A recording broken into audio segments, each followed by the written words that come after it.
From the grimy streets of post-war Birmingham to the global stages of rock's most electrifying eras, this is the story of John Michael Ozzy Osbourne, the man who redefined what it meant to be a rock star. For over half a century, he has been called many things: the madman of rock, the godfather of heavy metal, and of course, the Prince of Darkness. But behind the madness lies a story of survival, creativity, humor, and a voice that could shake both heaven and hell. Ozzy's journey began in Aston, Birmingham, a working-class neighborhood where factories coughed out smoke and dreams seemed small. Born to humble parents, his father working in a factory and his mother doing shifts in another, Ozzy grew up in a family of 6 children.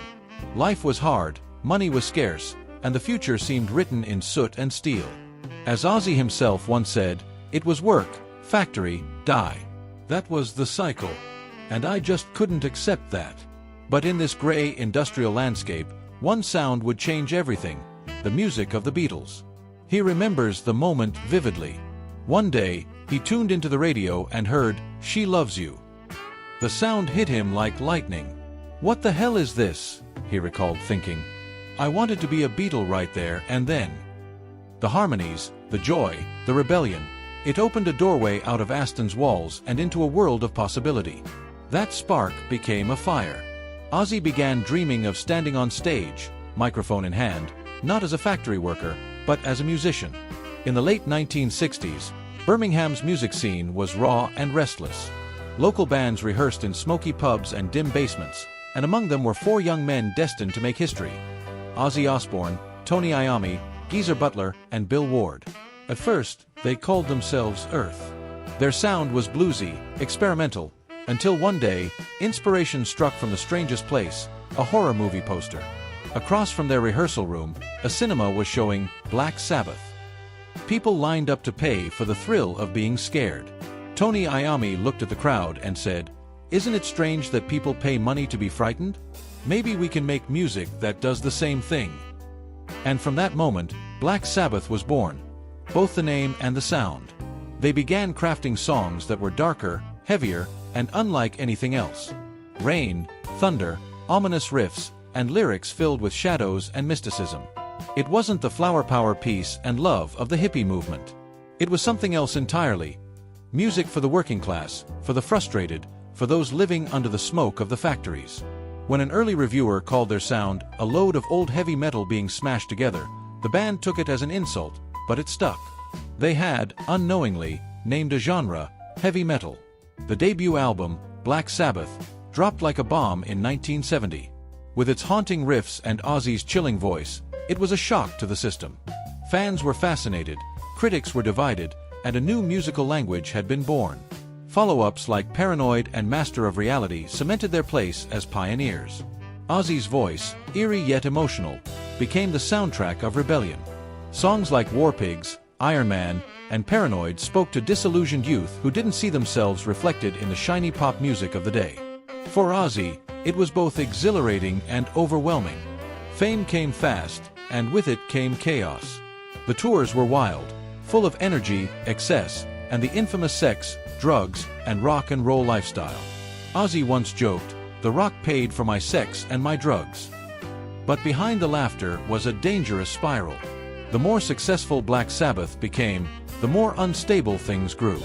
By the end of the 1970s, after a decade of excess, tension within the band boiled over. Ozzy's drinking and drug use had reached a breaking point. The unthinkable happened. He was fired from his own band. It was a devastating moment. Ozzy locked himself in a hotel room for months, lost in despair and addiction. "I thought it was over," he admitted. "I thought I'd be back in the factory in Birmingham."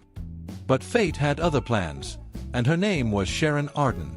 Sharon, the daughter of Black Sabbath's manager, saw something in Ozzy that others didn't: a raw, unmatched charisma and a voice that still had power. She told him bluntly, "If you clean up your act, I'll manage you." Together, they rebuilt Ozzy's life and career. With new energy and a fresh lineup, Ozzy formed his solo band. Among the new recruits was a young guitar prodigy, Randy Rhoads.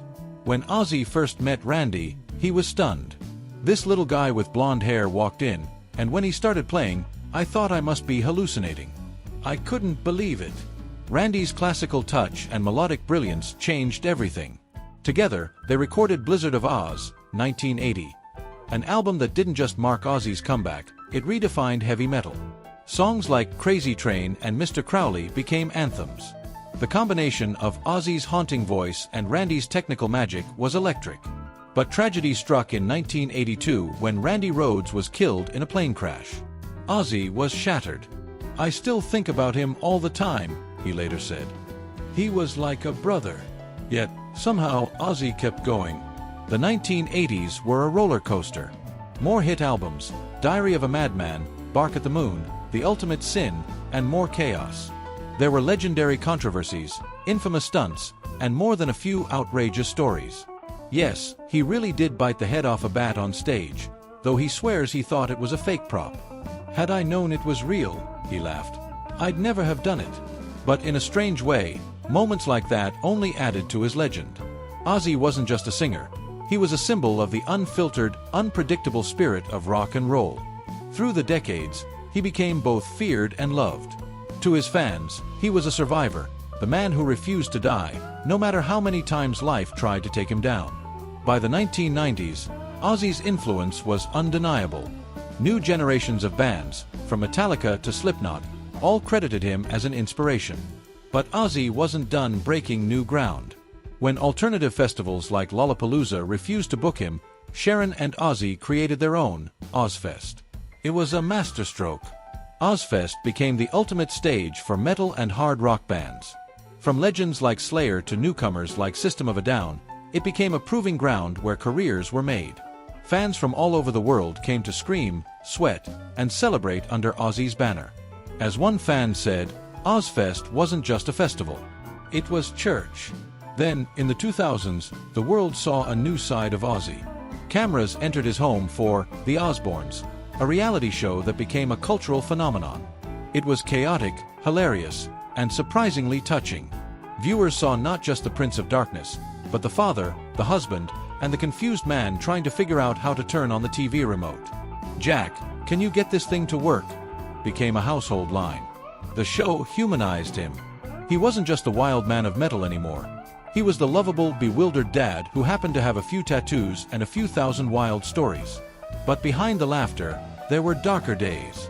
Ozzy struggled with relapses, injuries, and the lifelong battle of addiction. "If you take my drugs and alcohol away, how can I possibly be creative?" he once asked. It was a lie he told himself for years, but eventually, he saw through it. He fought for his sobriety, again and again. "I should have been dead 1,000 times, he admitted. "I don't know why I'm still here. Maybe it's because there's still something left for me to do." Even when diagnosed with Parkinson's disease, Ozzy refused to stop.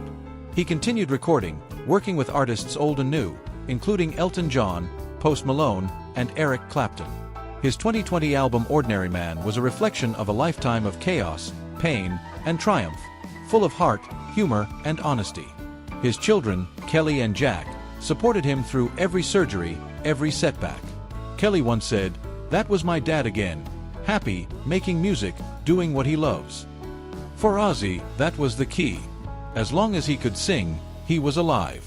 In 2006, Ozzy Osbourne was inducted into the Rock and Roll Hall of Fame, not once, but twice. Once as a member of Black Sabbath, and once as a solo artist.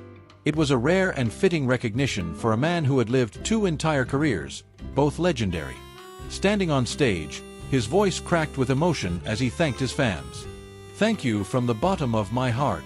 You've been my family. You've kept me alive." And when he returned to his hometown of Birmingham to perform again, gray hair, shaky but smiling, it felt like a circle complete. The boy from Aston, who once dreamed of escaping the factory life, had not only escaped, he had transformed music forever. Ozzy Osbourne's story is not just about heavy metal. It's about resilience. It's about laughter through chaos, love through madness, and survival against every odd. He turned pain into performance, mistakes into mythology, and fear into freedom. He showed the world that darkness could be beautiful, if you dared to sing through it.